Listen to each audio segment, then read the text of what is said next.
Welcome to her Fireside Stories. I found out my husband had a second wife at his funeral, and then the will said I inherited everything. That moment didn't just break my heart, it shattered the entire story. I thought I'd been living for 27 years. While I stood grieving by his casket, another woman called me the mistress, her grown children glaring like I'd stolen their lives. What followed wasn't just betrayal.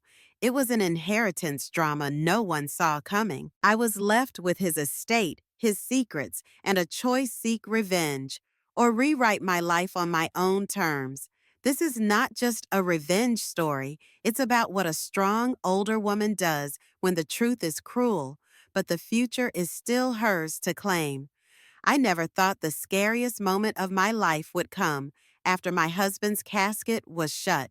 But there I stood, numb and disbelieving, watching men in solemn suits lower him into the ground while my heart tried to claw its way out of my chest. My name is Marielle Deneuve, and until that exact moment, I believed that my husband, Edwin Deneuve, and I had a perfectly ordinary life.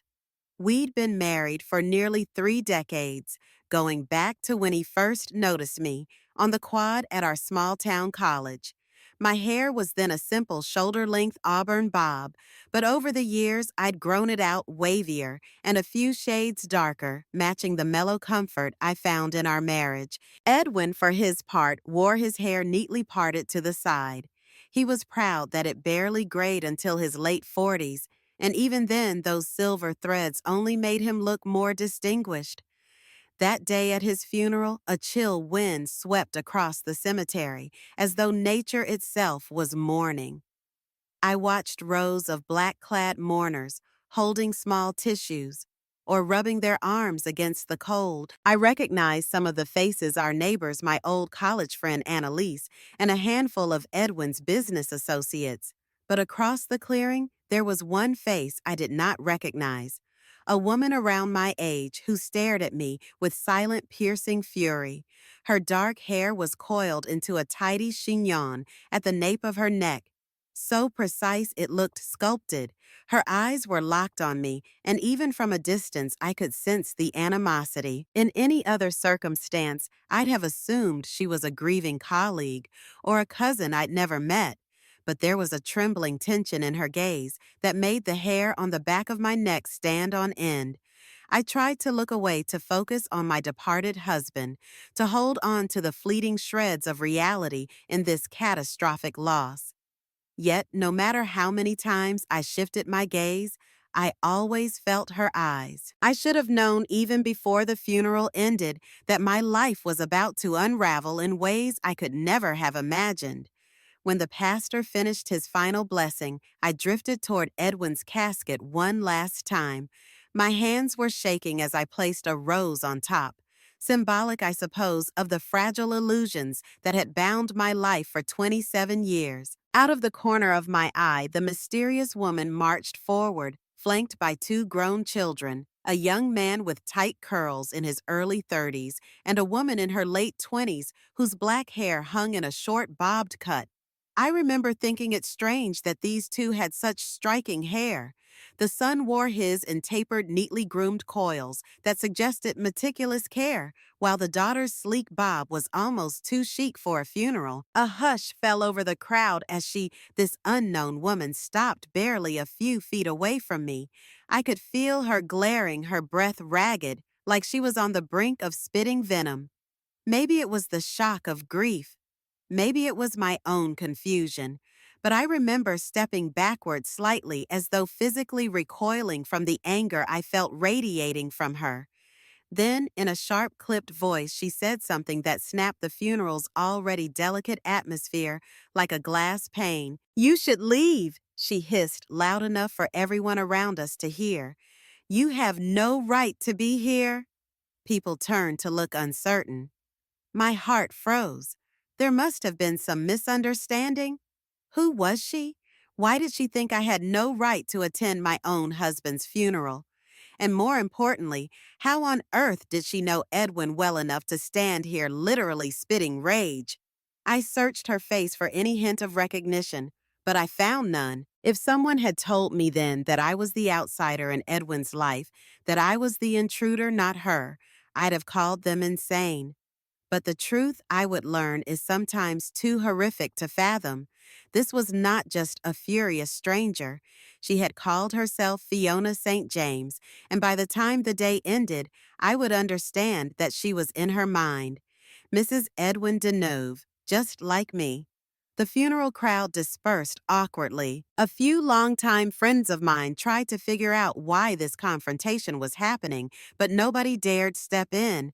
I saw Annalise open her mouth as if to intervene, then think better of it. Meanwhile, Fiona's children, both sporting looks of outrage, closed ranks on me, forming a kind of human shield around their mother. Fiona's son pointed at me, his voice rising in an accusatory tone that echoed across the lawn. How dare you come here pretending to be the grieving spouse when my father— He choked on the words, rage twisting his features, and I realized too late that I was floundering in an ocean of misunderstanding. These two believed that they were the rightful family, that I was the intruder. There was no subtlety in their accusations. This was raw betrayal and heartbreak in living, breathing form. I don't know who you are, I managed to stammer out, my face hot with humiliation. Edwin was my husband, the daughter whose name I would later learn was Ava. St. James gave a short, mocking laugh. Keep telling yourself that, she said bitterly. But we have 27 years of family photos and a legal marriage certificate to prove otherwise. My stomach twisted. Anxiety clawed at my rib cage. I wanted to scream that this was some twisted joke, that I'd worn my wedding band faithfully for almost 3 decades, that I shared a house with Edwin, shared bills, dinners, and holidays. He was mine, not hers, but the absolute certainty in her voice rattled me. The more they spoke, the more I realized I was not dealing with a mere fling or some secret arrangement. They believed themselves to be Edwin's only legitimate family. They had apparently never heard of me, just as I had never heard of them. I felt the world tilt. Suddenly, I was no longer certain which way was up. I stumbled from the graveside, tears burning in my eyes, chest heaving like I might throw up. I fled to my car, ignoring the stares of those still gathered. In the distance, I thought I heard Fiona's voice. A final arrow shot at my back. You're just the mistress, and now everyone here knows it. I don't recall driving home. Adrenaline buzzed so loudly in my ears that all other sounds faded into a dull drone. By the time I stumbled through the front door of our colonial-style house in Riverton, the shock was wearing off, replaced by a clammy, paralyzing fear. My husband, my Edwin, had allegedly been living a double life, married to 2 women at once. I sank onto the sofa, my arms wrapped around myself as if to hold my sanity together. My cell phone buzzed, jolting me from my daze. I glanced at the screen messages from friends and acquaintances who had apparently witnessed or heard about the commotion at the funeral. There were texts of confusion, some sounding concerned, others furious. A few people demanded to know if I'd always known about Fiona. One even asked if I'd planned to sabotage the funeral for attention. The hateful speculation stung worse than the icy morning wind. Desperate for clarity, I rummaged through the drawers in Edwin's study, looking for anything that might hint at a second family plane tickets. Receipts for hotels, anything that explained how this monstrous secret could have flourished. For hours, I found nothing but routine paperwork. His life insurance policy, our mortgage statements, a tangle of old tax returns that named me Marielle Deneuve as his spouse. Yet as midnight approached, I realized some of his files were missing. He traveled often for consulting projects, leaving me behind for months at a time. That had always frustrated me, but never once did I suspect infidelity, let alone a second marriage. Edwin was the type to go to bed by 10 p.m., to prefer reading old hardcover books. He had a serious aversion to e-readers over socializing with coworkers. I used to tease him for being old-fashioned, but it was all a cruel irony while he claimed to hate secrets and modern technology. Apparently, that was precisely how he orchestrated this second life. I jolted at the realization if Fiona's claims were true, then half my life with Edwin was based on a lie, and it could only get worse from here. The next day, I woke up stiff and exhausted, sprawled in the same clothes I'd worn to the funeral. My eyes felt raw from weeping. I forced myself up, took a quick shower, and wrapped my hair a wavy mess into a makeshift ponytail, ignoring the stray curls that refused to behave. It seemed fitting. My entire life was unraveling, so why should my hair cooperate? With trembling hands, I dialed the one person I could confide in. Annalise, my old friend from college. She picked up after a few rings, voice hushed. She already knew something was off. Gossip in a small community travels fast. Mariel, she said gently, talk to me. I poured out the story. Fiona's fury, the grown children, their claims that Edwin was never mine. I heard Annalise gasp. She asked me question after question. Could they be lying? Could this be some sort of blackmail attempt? Did you ever see anything suspicious? My answers were a shaky series of no. I don't know, and I just want the truth. Annalise promised to do some discreet digging. She had a cousin who worked in the county clerk's office. If Fiona really had a legitimate marriage certificate with Edwin, it should be on record. I felt some small hope that maybe, just maybe, Fiona's claims would turn out to be an elaborate scam. But that hope withered by dusk. Annalise called back, voice low and tense. They have a valid record. Marielle Edwin Deneuve and Fiona St. James were married 25 years ago, right after you two had your second anniversary. Her words dropped like stones in my stomach, my entire being rattled with cold dread. So it was true, Edwin had betrayed me on a scale I couldn't fathom. Had he simply hopped between his two wives for decades, weaving elaborate stories of business travel, leaving me behind to wonder if we'd ever have children, while apparently raising a separate family states away? I ended the call feeling numb. Fury surged beneath the numbness, but heartbreak and disbelief overshadowed it. I stared at my reflection in the hallway mirror, my skin sallow from lack of sleep, and whispered, "Why, Edwin? How could you do this?" The knock on my door came on the second evening after the funeral, and it made my heart hammer. I hadn't left the house or even opened the blinds since I'd learned the truth. Tension coiled in my chest as I inched toward the peephole. Standing there, hair pinned back in the same austere style, was none other than Fiona St. James herself. The nerve! Instinct screamed at me not to open the door, but something else. Maybe the primal need for answers forced my hand to the doorknob. I pulled it open, meeting her smoldering hazel eyes. "We need to talk," she said, her voice tight but controlled. "What do you want?" I croaked. Part of me wanted to yell, to rage at her for destroying my entire sense of security. But the other part understood that Fiona was also a victim, even if she saw me as the intruder. "Answers," she replied curtly. "And so do you?" I stepped aside, letting her in. My mind flashed with images of her pointing at me, at the funeral, calling me names. But now her posture was tense. Her cheeks flushed and she was wringing her hands. We moved to the living room. She glanced around at the pictures on the mantel. Photos of me and Edwin smiling at the Grand Canyon, celebrating anniversaries, hosting a barbecue. Fiona's jaw tightened. I realized she was seeing tangible proof that Edwin's life with me was just as real as the one she claimed she had with him. I gestured for her to sit, but she shook her head. "I won't stay long," she said. Then, without preamble, Edwin made me believe you were an ex-girlfriend who never moved on. He claimed he stayed in touch out of guilt, said you had nowhere else to turn. My heart thumped harder. "That's absurd," I whispered. "He told me he traveled 6 months of the year for consulting jobs. I never questioned him because I trusted him." Fiona's lips pressed into a thin line. I believed him too. And in that moment, the hostility in her eyes dimmed. replaced by the deep ache of betrayal. For a moment, Fiona and I simply stared at one another. We were both subdued by the horrifying realization that this same man we had adored and called husband, had constructed a web of deceit that stretched over decades. I finally motioned toward an armchair, and this time Fiona sank onto it, posture still stiff. I found the certificate I offered in a quiet voice.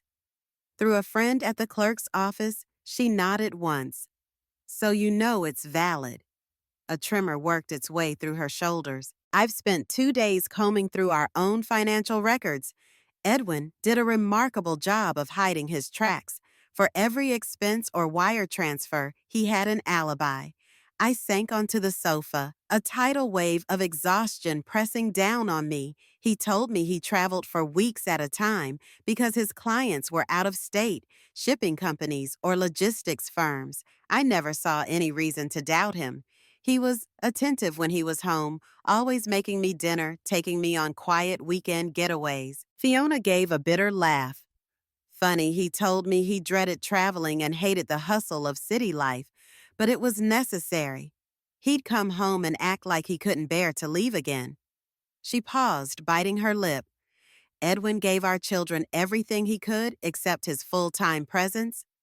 I thought that was just part of the job that he was sacrificing to provide for us. Turns out he was splitting his time between two households. A beat of silence. I looked away, my eyes landing on the wedding photo displayed on a nearby shelf. We were so happy in that picture, me, in an ivory gown, my hair pinned in loose waves. Edwin smiling with the confident ease of a man who had found the one. But apparently he'd found two. We have to figure out what to do next. I whispered finally. Legally, morally, I can't keep living like this in confusion and shock. We both need the truth. All of it.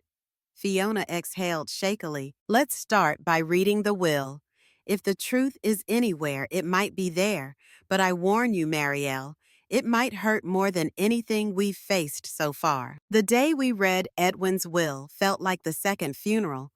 Only colder I arrived at the offices of Larkin and Hughes, a sterile legal practice nestled in a towering glass building downtown. Everything about it screamed money, from the sleek leather chairs in the waiting area to the polished marble floors that echoed with the click of my heels. I wore a simple black dress, hair braided to keep my waves out of my face, a small attempt at regaining some composure. Fiona arrived shortly after wearing a tailored navy pantsuit. Her dark chignon was every bit as precise as before, but her eyes flicked nervously around the waiting room, betraying her tension. With her were her two grown children, Charles the older in his early 30s, hair kept in immaculate styled curls, and Ava the daughter with the sharp bob who had openly confronted me at the funeral. They refused to meet my gaze. The lawyer, Mr. Roland Larkin, invited us into a spacious conference room. A thick manila folder lay on the polished table labeled Estate of Edwin Deneuve. My stomach clenched. This was it, the official unraveling of everything. We took our seats, a painfully silent arrangement, me on one side, Fiona and her children on the other, with Mr. Larkin at the head. He cleared his throat, adjusted his glasses, and began reading the formalities. In regards to the estate of Edwin Deneuve, he said we have multiple assets to discuss. Mr. Deneuve held properties in both Riverton and Oakbridge, as well as several investment accounts and 2 life insurance policies. He mentioned the sums numbers so large, they blurred in my mind. I knew Edwin was financially comfortable, but I had no idea his fortune was this extensive. My heart pounded, imagining how he diverted funds between 2 households. After a few minutes detailing smaller bequests, the lawyer paused, glancing between Fiona and me. Now, he said gently, we come to the primary beneficiary. I braced, expecting some neat 50-50 split, or perhaps that everything would go to Fiona, if indeed they had children, and I would be left uncertain. Instead, Mr. Larkin read the last lines in a steady voice. It is my intention that all remaining assets, properties, stocks, accounts be conveyed in their entirety to Marielle Deneuve. For several seconds, I couldn't breathe. The tension in the room became suffocating. Then Charles slammed his fist on the table. That's impossible, he nearly shouted. Ava let out a strangled noise of disbelief, tears burning in her eyes. Fiona's face blanched, her lips tightening while my own heart hammered in shock. Why on earth would Edwin leave everything to me if he had a second family? He supposedly cared for Mr. Larkin, tried to maintain order. I understand this is distressing, he said, but the document is dated, signed, and notarized.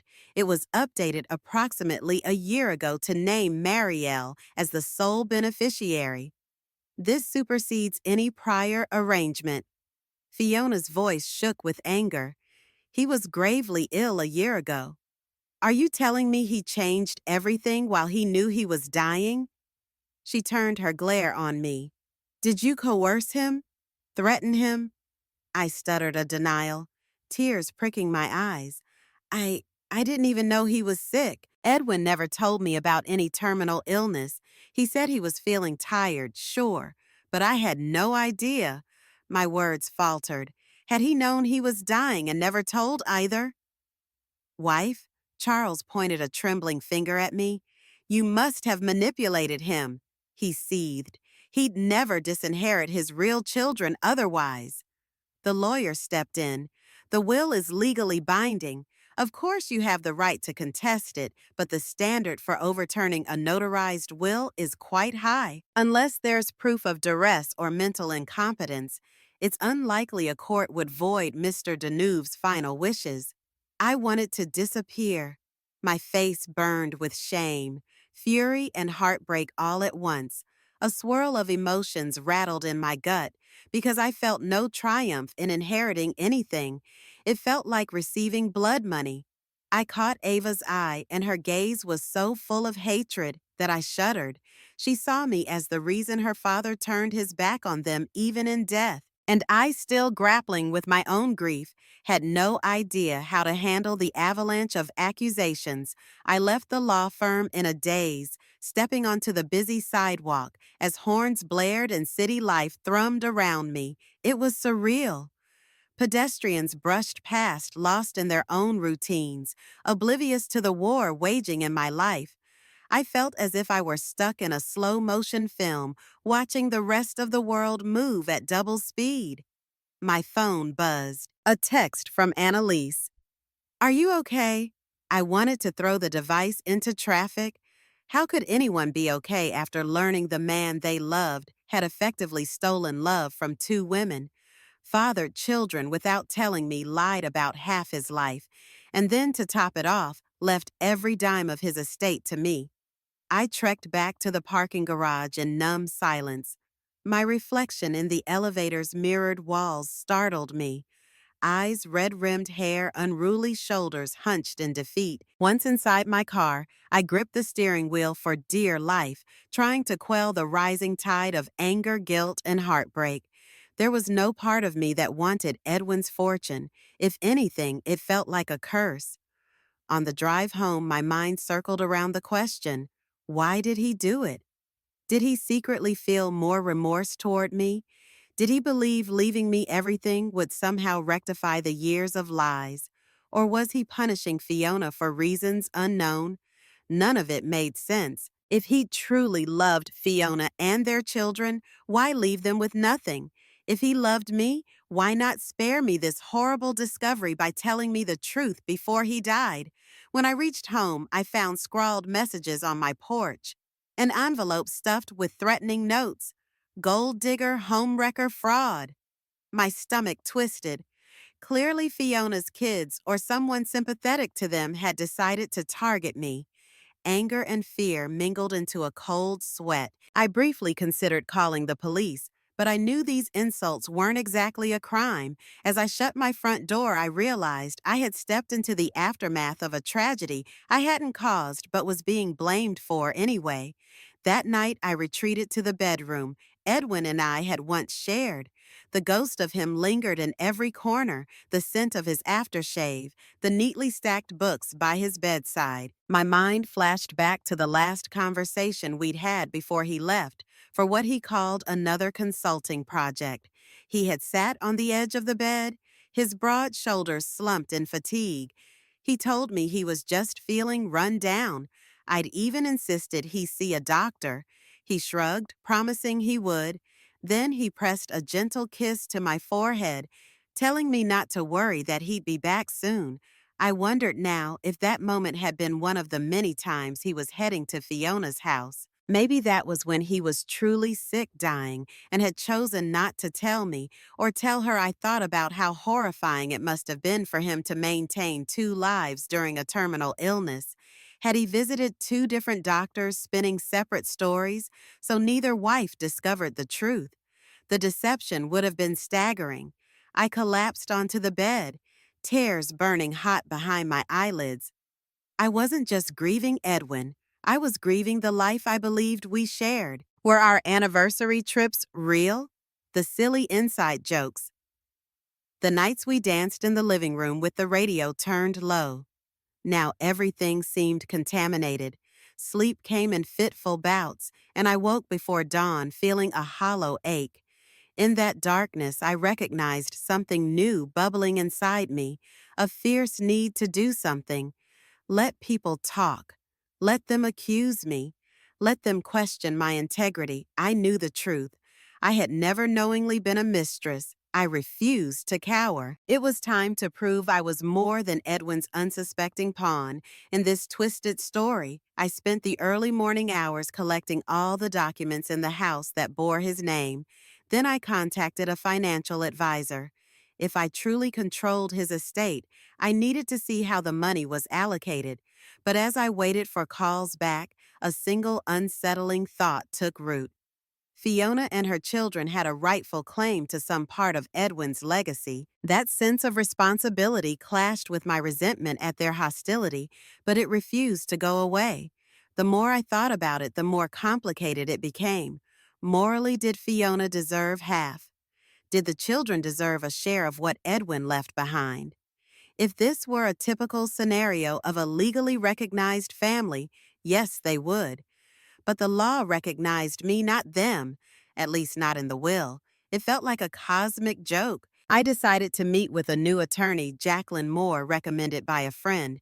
She was sharp, direct, and used to handling high-stakes estate conflicts. I arrived at her office early, flipping through notes I'd made about my marriage to Edwin, our finances, the timeline of events, anything to prove I had no prior knowledge of a second family. Jacqueline listened intently, taking notes. Then she squared her shoulders and said, "From a purely legal standpoint, the will is on your side. The second marriage, if it overlaps with yours, is questionable. There could be claims of bigamy or fraud, but they can contest the will regardless, citing undue influence. It's messy, and I'm obligated to represent your best interest if you hire me." You've made it this far into the story. Thank you for listening. If you haven't subscribed to the channel yet, please consider doing so. Your comments and support help us reach more people who can connect with these experiences. My stomach clenched. "I don't want to wage a war," I said softly. "I'm still grieving, and so are they. But I also don't want them harassing me with threats and accusations." Jacqueline nodded. "We can file for a restraining order if they continue with harassment. But if you're asking for moral guidance, that's something you must decide yourself." She paused. "You could propose a settlement splitting part of the estate." My throat tightened. I can't just hand over money without some kind of resolution. They want to paint me as the villain. Part of me wants to fight back, but another part feels guilty. Jacqueline leaned forward. "Let's gather more information first, then you'll decide how to move forward." I left her office carrying a stack of forms, my head buzzing. I was stepping into a new life unasked for but inescapable, As days turned into weeks, I found myself haunted by two parallel obsessions, uncovering how Edwin had managed this double life for so long and determining the most honorable way to navigate the legal nightmare he'd left behind. On some level, I was also grappling with the emotional wreckage my nights punctuated by nightmares of waking up in an empty bed, hearing Edwin's voice in the next room, only to rush in and find it deserted. Meanwhile, public opinion, at least in my small social circle, was alarmingly divided. Some folks whispered that I'd stolen Edwin from Fiona, effectively murdering the happiness of his real family. Others, mostly closer friends who genuinely knew me, insisted I was a victim of a spectacularly cruel fraud. I avoided social media almost entirely for fear of seeing nasty comments or half-true articles about the bigamist's final scandal. One morning, I decided I was done hiding in the house. I put on a comfortable blouse, tied back my wavy auburn hair, and ventured into the local diner. I had always loved their blueberry pancakes, and I wanted to taste something comforting, an antidote to the bitterness lodged in my heart. As soon as I stepped inside, I noticed heads turning. Conversations hushed for a moment, then resumed in subdued murmurs. I forced a small smile at the hostess, who guided me to a booth by the window. The server, a kind-eyed older woman named Rosetta, approached with a gentle smile. "How are you holding up, Marielle?" she asked softly. I shrugged. "I've been better." Her eyes flickered toward the ring on my finger, a ring I still wore out of habit, though it now felt more like a chain binding me to a painful past. "If you need anything, just holler. I can run interference." "If folks get nosy," Rosetta whispered, giving me a wink. The empathy in her voice nearly made me cry. I felt the stares, sure, but also glimpsed a few encouraging smiles. Maybe not everyone saw me as the homewrecker du jour. Maybe there were still people willing to give me the benefit of the doubt, who understood how easily love and trust could be exploited by a practiced liar. As I sipped my coffee, my mind wandered back to the day Edwin first told me he had found an incredible consulting opportunity. We were sitting in this very diner celebrating our second wedding anniversary. He said his skill in logistics, his fancy word for organizing shipping routes, was in high demand. We toasted to his success with cheap champagne, never guessing that in high demand meant building a second home 2 hours away with another woman. A soft clearing of the throat interrupted my thoughts. I looked up to see Ava, Fiona's daughter, standing near my booth. My chest tightened with dread. Had she come to confront me again? I braced for an outburst. "Can I sit?" Ava asked, voice subdued. I hesitated but gestured for her to take the opposite seat. She looked tired, her bobbed hair a bit disheveled. She twisted her napkin nervously between her fingers. "I want to apologize for the funeral," she said. I lashed out. "I didn't know what else to do." Her eyes brimmed with unshed tears. I swallowed hard. "Look, Ava, I never knew about you or your mother. If I did," my voice broke. "If I did, I would have told him it was either me or her. I wouldn't have tolerated the lies." She nodded. "I'm starting to believe that. Mom told me you seem as blindsided as we are." She exhaled, "But that doesn't erase the fact that he left everything to you. My brother he's furious. He can't accept that Dad abandoned us in death." A pang of sorrow twisted inside me. "He didn't have to do that. I didn't ask for any of it." Ava's expression hardened a fraction. "We might contest the will. I just want you to know that—" Her voice shook. "I don't like the idea, but Charles won't back down. He's looking for evidence of manipulation or forging documents." I dropped my gaze to my cold pancakes. I couldn't be angry at them for wanting justice, for wanting a share of what they believed to be theirs. I just wished they could see I was fighting for my own survival, too. After Ava left, a hollow feeling settled over me. No matter how many times I explained that I was as deceived as they were, it might never be enough. Charles, in particular, seemed convinced I must have coaxed Edwin into changing the will. The weight of those accusations pressed on my shoulders like a leaden blanket.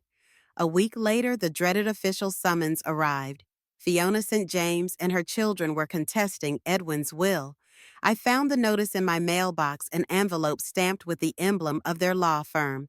My hands shook as I opened it. They alleged undue influence, claiming Edwin had been of deteriorating mental capacity and that I had manipulated him for personal gain. The words felt like acid on the page. I hurried to my attorney, Jacqueline, who looked grim but unsurprised. "They're going to drag this through court," she predicted, "but their claims are weak without evidence of actual fraud. Edwin was apparently healthy enough to manage his affairs last year, unless they can prove otherwise." I pinched the bridge of my nose, a headache forming. I just want this over with. I've lost my husband.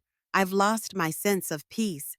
Now they're taking me to court as if I'm the mastermind behind all of this. Jacqueline softened. People behave irrationally when they're grieving, especially if they feel robbed. They might not accept that the father they loved simply betrayed them.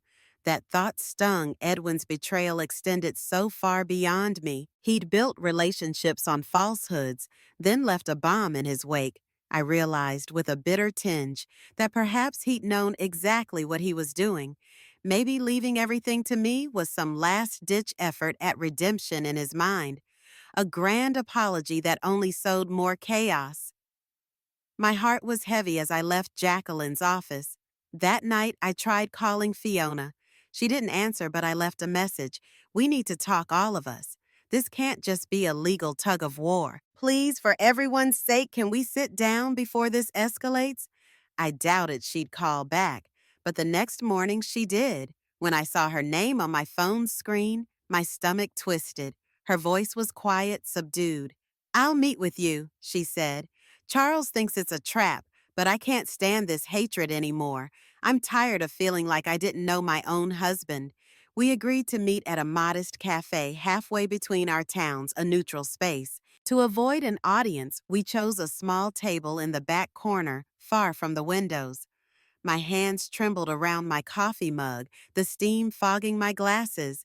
I brushed my wavy hair aside, trying to focus on Fiona. She was wearing a gray sweater, her hair pinned back less rigidly than usual. She looked worn older somehow, though we were nearly the same age. For a few agonizing moments, we just stared.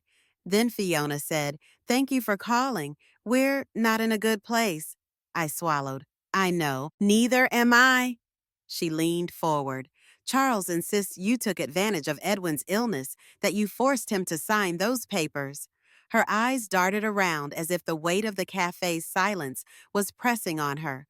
But part of me doesn't believe that anymore. I think Edwin was trying to atone for something he knew he couldn't fix. Tears pricked my eyes. "He lied to me about so much, Fiona. Whatever reason he had for rewriting the will, I wasn't privy to it. I never asked him to do it. I didn't even know he was changing anything." Her shoulders trembled. "I hate the position he put us in. My children are furious not just at you, but at me for not seeing through his deceptions. They're grown, but this has shattered their sense of security." My voice shook. "I'm sorry for what it's worth. I never wanted to be your enemy. I didn't even know you existed." A subtle sadness flitted across her face. "I believe you." Relief washed over me, but there was still a mountain of resentment and confusion between us. We sipped our coffees in a thoughtful hush, bracing ourselves for a conversation no two women should ever have to share. We spent the next hour trading painful stories.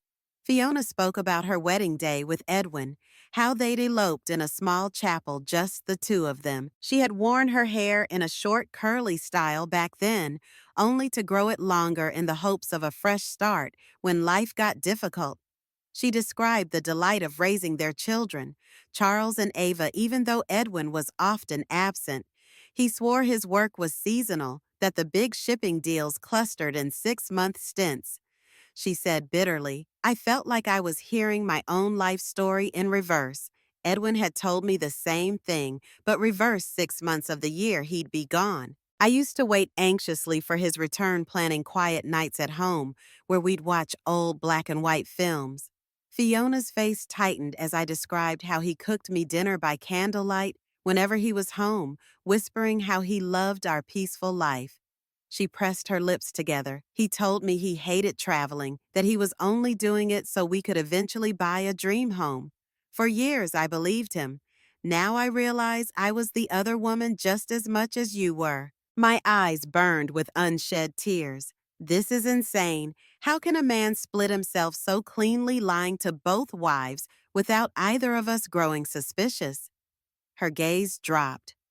I've asked myself that countless times. I keep replaying every red flag I missed.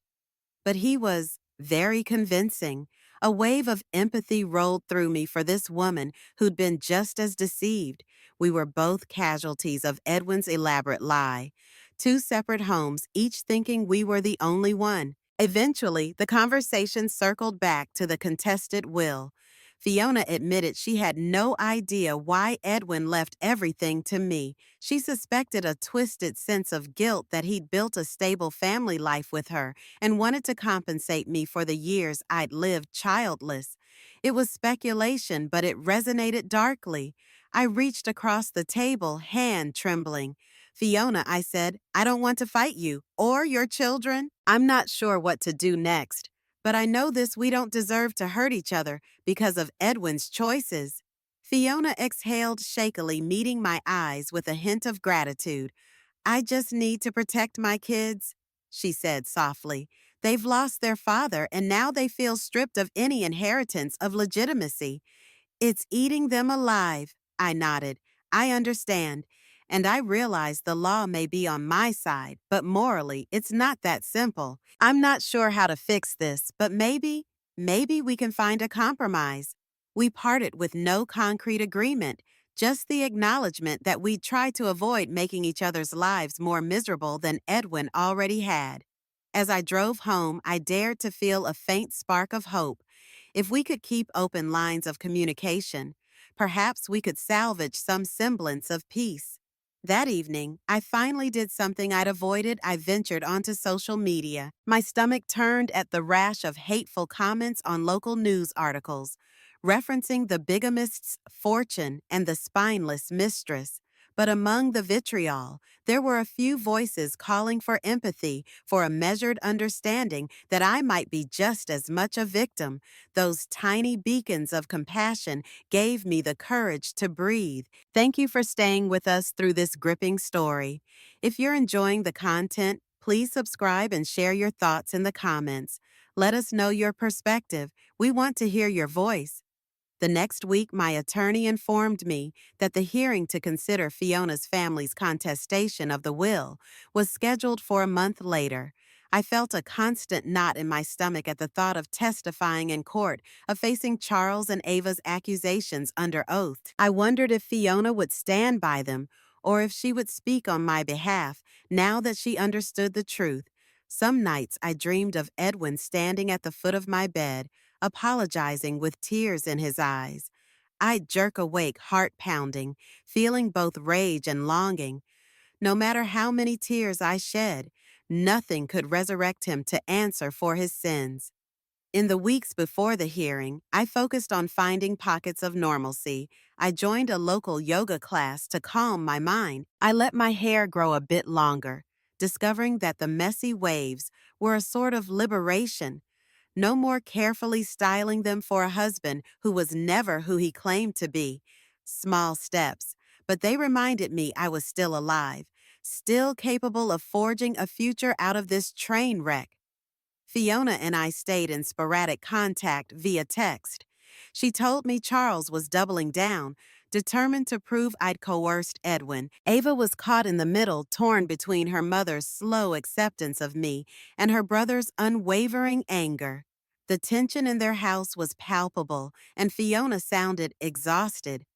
About a week before the court date, I received an unexpected phone call. It was Charles St. James. My heart lurched at the sight of his name on the caller ID. His voice was clipped but not shouting. He asked if we could talk, just the two of us, hesitant but curious. I agreed. We met at a public park in late afternoon near a small pond where ducks glided across the surface. Charles stood tall, arms folded. His hair, a nest of tight curls, was slightly disheveled, as if he'd run his hands through it in frustration. I kept a cautious distance. "You wanted to talk?" I asked gently. He nodded. "I still think you benefited from my father's betrayal," he said, skipping pleasantries. "But I've been going through some of his old correspondence. I found messages he wrote to himself. Drafts of letters, maybe? He never sent them, but in one he mentions feeling unworthy of you." My breath caught unworthy. Charles looked at the horizon, jaw tight. He wrote that he was too deep in his own lies, that he didn't know how to escape. He said he wanted to make amends, but didn't know how without destroying both families. Then he wrote something about wanting to make sure you'd never have to worry about money again. A lump rose in my throat. Was this Edwin's twisted confession? A last-ditch attempt to redress the balance he'd demolished? Charles's voice grew tight. Reading that, it messed me up, because it proves Dad cared about you in some way. He wasn't coerced. He acted of his own will, which means he chose to leave us behind. I stared at my feet, the old grief mingling with guilt. "Charles, I'm sorry. I wish I could change it. I truly had no idea he'd do that." His eyes flashed with pain. "I came here hoping you'd confirm you manipulated him, because then at least I could blame someone else." He shrugged helplessly. "But you're telling me you didn't. And these letters sort of back that up." We stood there, two strangers tied by the same man's deception. I offered a tentative step forward. "If you want proof, I can show you my financial records, my texts with Edwin. Whatever might assure you I didn't orchestrate this." He shook his head. "I wouldn't know what to do with that proof. My father is gone. My life feels like a lie, but Ava and my mother seem to be forging some kind of truce with you. Maybe I'll try to do the same for their sake." There was no warmth in his tone, just resignation, yet it was a start, an admission that perhaps the anger he harbored needed to find another outlet. We parted awkwardly, both unsure if this fragile ceasefire would hold. Later that evening, I sat at my kitchen table, the overhead light casting a lonely glow. I thought about Charles's words, about Edwin's unsent letters.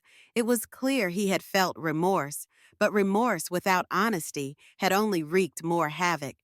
Before bed, I fired off a text to Fiona.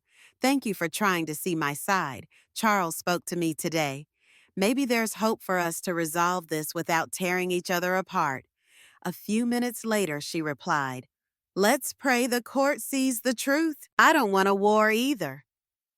I stared at that message for a while, then put my phone aside.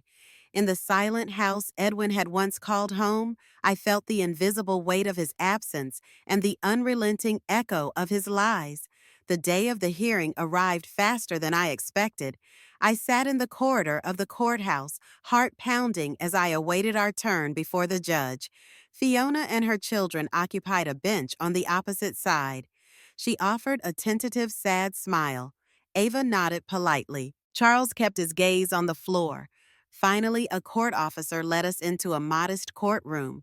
Cream-colored walls, rows of wooden pews for seating, and a raised platform where the judge would preside. My attorney, Jacqueline, sat beside me, rifling through documents.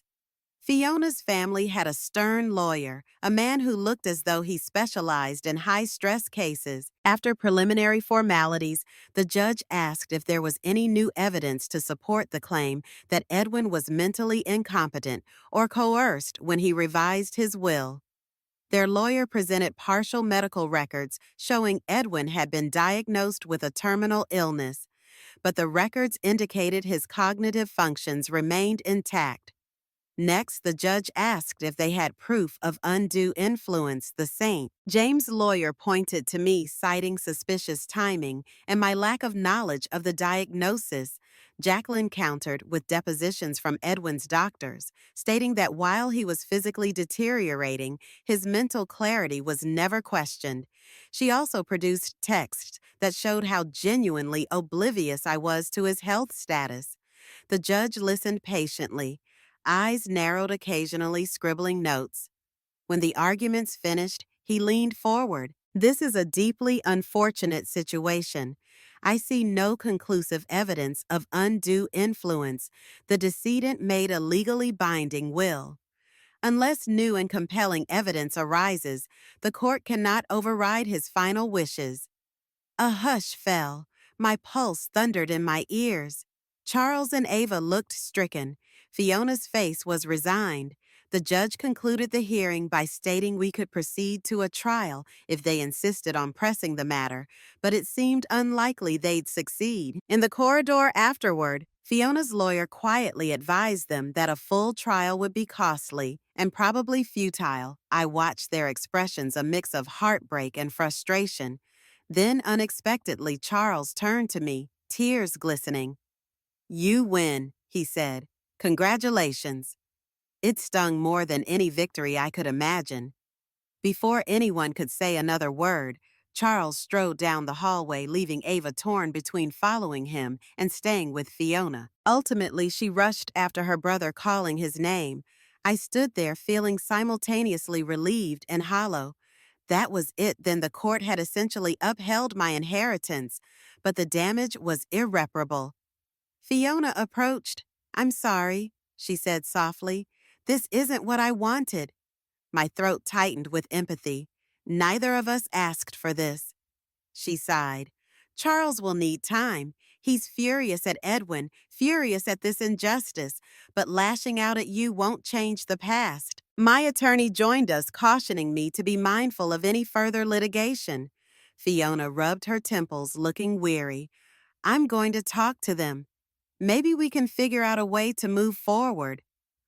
I nodded and we parted ways. Outside the courthouse, the midday sun felt too bright, as though mocking the darkness we'd just waded through. I was free in a sense, financially secure, with a legal right to keep every penny. But the cost was high. A fractured family, shattered illusions, and a legacy that felt more like a burden than a blessing.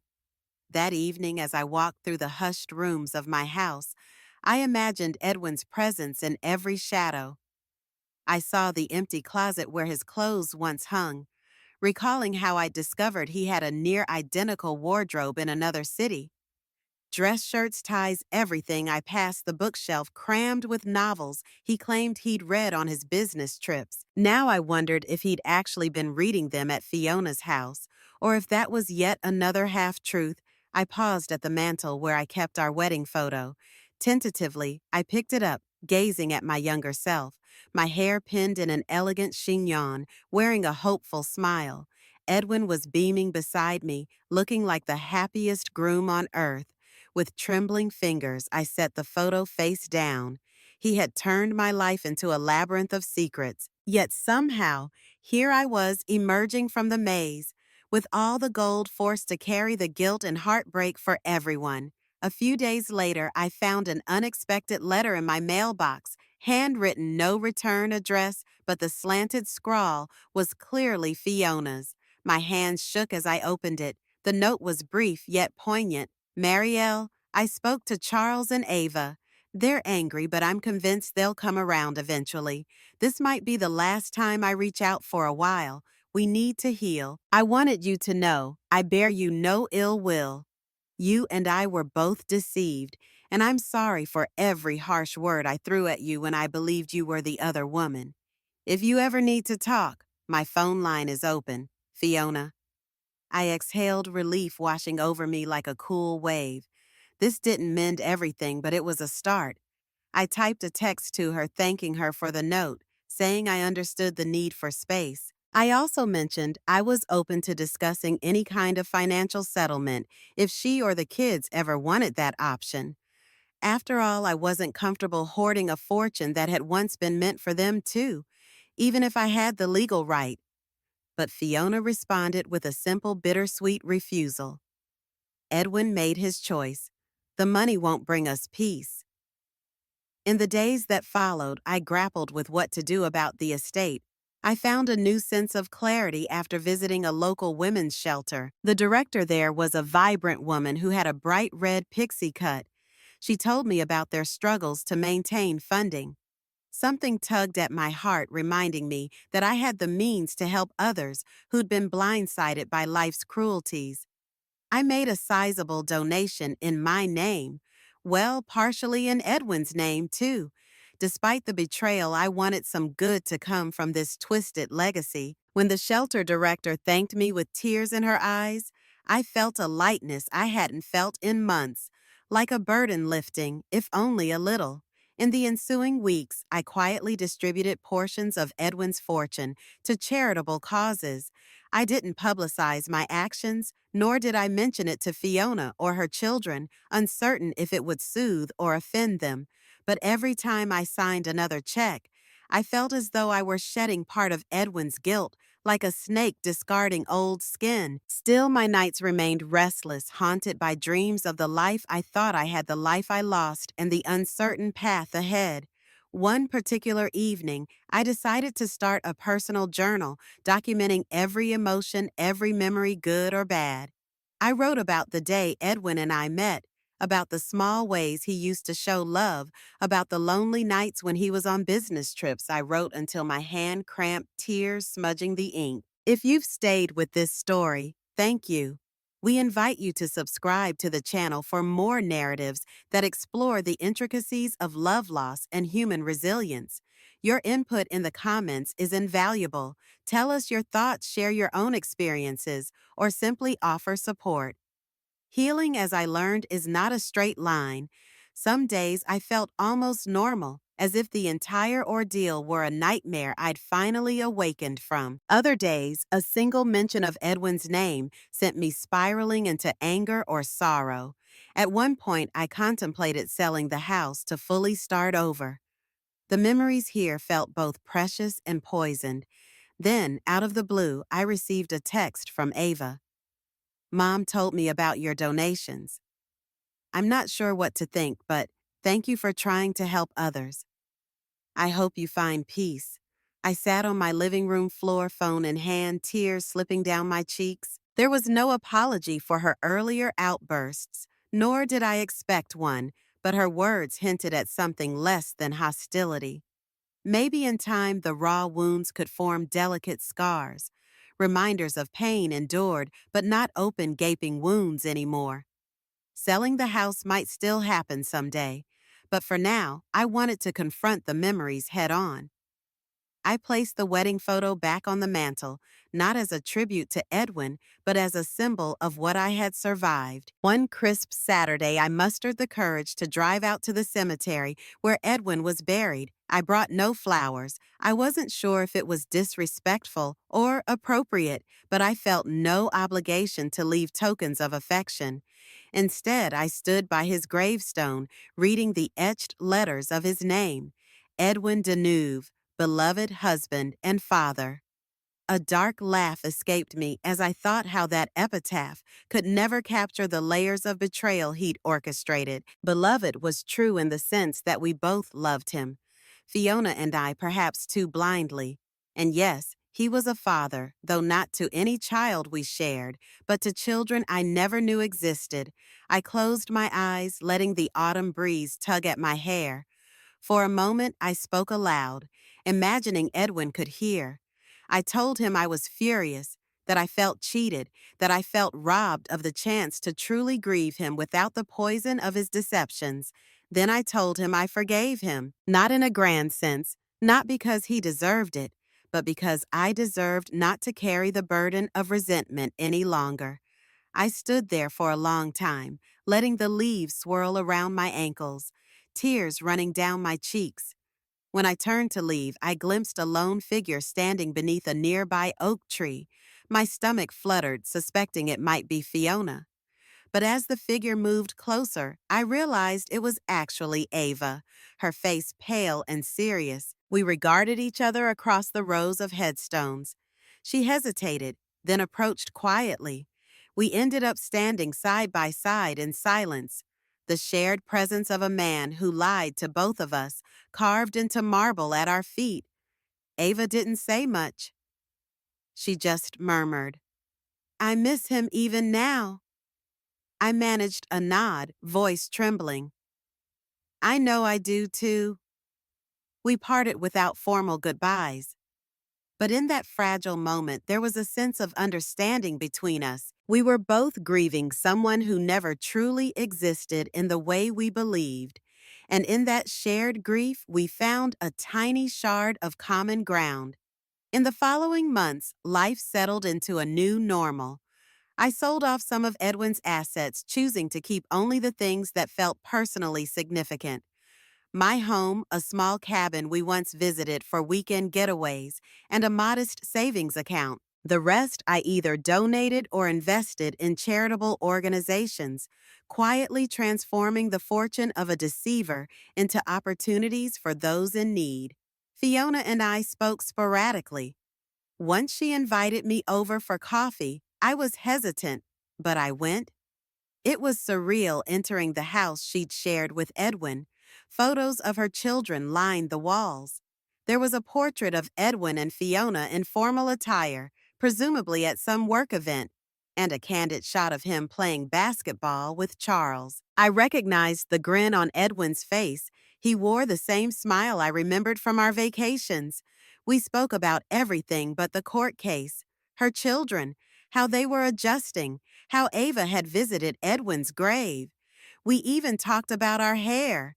She said she was considering letting hers down more often, trying a more relaxed style after years of rigid updos.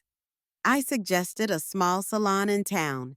It was a strangely domestic conversation, one I never imagined having with the man's other wife. Before I left, Fiona admitted she was still going to therapy, working through anger and betrayal.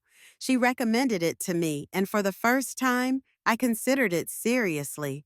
There were parts of this pain that might never ease without guidance.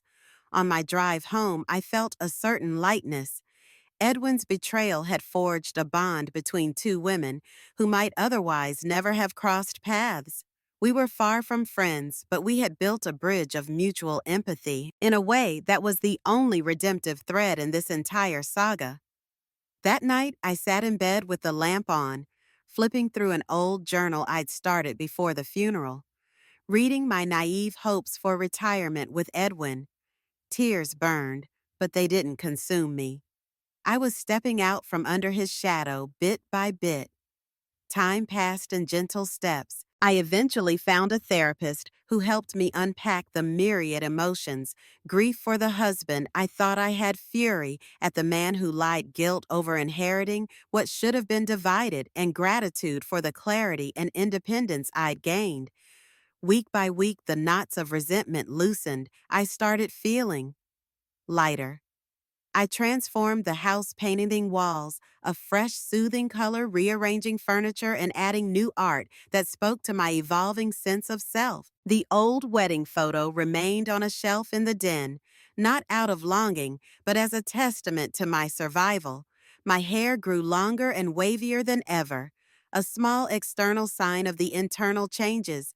No more meticulously trying to please a man who withheld the biggest truth of all. Sometimes I'd receive messages from Ava or even Charles, updates about their lives. Charles had moved out of state for a job opportunity, no doubt trying to distance himself from the bitter memories. Ava was finishing an advanced degree while occasionally volunteering, inspired by my donations. Fiona was exploring travel, even taking a brief trip overseas with some friends. None of us were unscathed, but we were all finding ways to move forward. And as the seasons changed, I discovered I had room in my heart for new beginnings.